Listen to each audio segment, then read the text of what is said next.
এই দোকানটা কি তুমি একা মানে মানে সার্ভ করো নাকি তোমার ভাইটাই আছে? আমার ভাই আর আমি মিলে সার্ভ করি, বেশিরভাগ সময় আমি থাকি, ভাই মানে পড়াশোনা তো করে।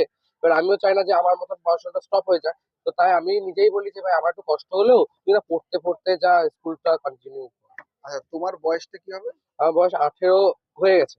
18 হয়ে গেছে, তাই মানে তো? এই ধরো কত হচ্ছে, 1 মাস, না 1 মাসও হয়নি, ওরকম 1 মাস মতন, ধরো 15-16 দিন হয়েছে, 18 হয়েছে।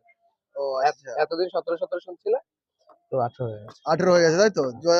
মানে ইয়ার চেঞ্জ হয়ে গেল আর না ইয়ার্স, হ্যাঁ ইয়ার চেঞ্জ হয়ে গেলে আমার বয়সও বেড়ে গেছে। বয়সে বেড়ে গেল। আচ্ছা আচ্ছা, মানে তোমার ভাই কিসে পড়ে? ভাই 9-এ উঠলো, এই ইয়ারে 9-এ উঠলো। আচ্ছা আচ্ছা আচ্ছা, তোমরা দুই ভাই আর ওই দিকটায় আরেক দিকে হচ্ছে দুই বোনের বিয়ে, তাই তো? সে থাকুক, তাই কি আছে, না না, এখন তো সব দুই ভাই দুই বোন দুই দিদি এই তো চলছে। করুক না, সবাই করুক। না ওই